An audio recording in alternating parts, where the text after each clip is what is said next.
1961-yil 12-aprel Yuriy Gagarin insoniyat tarixida ilk bor koinotga parvoz qildi. Kundan boshlab kosmos orzu emas, maqsadga aylandi. Har yili aprel oyining 2-10 kunligida dunyo sivilizatsiyasi tarixidagi eng muhim voqealardan biri. Insoniyat tomonidan kosmosni o'zlashtirish erasining boshlanishi sifatida Xalqaro kosmonavtika kuni keng nishonlanadi.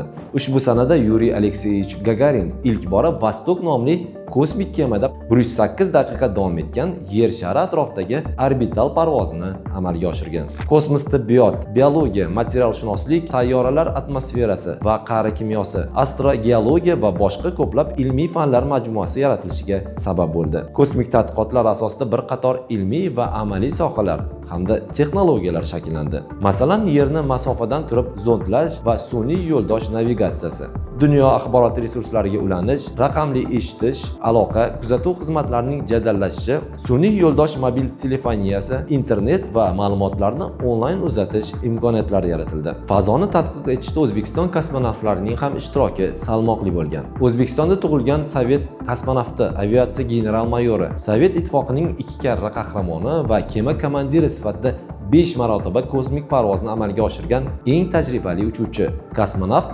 Vladimir Aleksandrovich Janibekov bizning vatandoshimizdir. U koinotda 145 kun 15 soat 58 daqiqani muvaffaqiyatli o'tkazgan. Ahamiyatlisi, poytaxtimizdagi kosmonavtlar metro bekati yonida Janibekov byusti o'rnatilgan. Shu bilan birga Rossiya Federatsiyasi va Qirg'iziston qahramoni, O'zbekiston Respublikasining buyuk xizmatlari uchun va Amir Temur ordenlari sovrindori, dunyoning 372-kosmonavti Solijon Shokirovich Sharipovni ham aytib o'tish joiz. U 1998-yilda Space Shuttle Endeavour kosmik kema komandiri sifatida ilk parvozni amalga oshirgan va umumiy hisobda 10 soat davomida ochiq koinotda bo'lgan.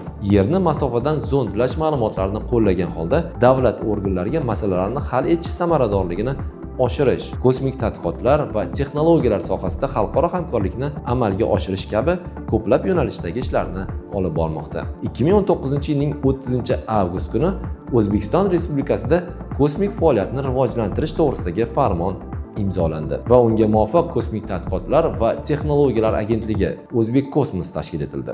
O'zbek Kosmos agentligi milliy kosmik texnologiyalarni rivojlantirish, yosh mutaxassislarni tayyorlash va yangi loyihalarni amalga oshirish yo'lida faol ish olib bormoqda. Bugungi kunda agentlik tomonidan qishloq xo'jaligi, suv xo'jaligi, yer munosabatlari, o'rmon xo'jaligi, ekologiya va geologiya sohalarida davlat kosmik monitoringini amalga oshirib kelmoqda. Shu munosabat bilan 12-aprel Xalqaro kosmonavtika kuni bayrami bilan aviatsiya va kosmik sohada faoliyat yuritayotgan barcha mutaxassislarni, ilmiy tadqiqotchilarni, konstruktor va muhandislarni, shuningdek fazogir uchuvchilarni samimiy muborakbod etamiz. Koinotni o'rganish va o'zlashtirishdek mas'uliyatli hamda sharafli yo'lda barchangizga ulkan yutuqlar va yangi kashfiyotlar tilaymiz.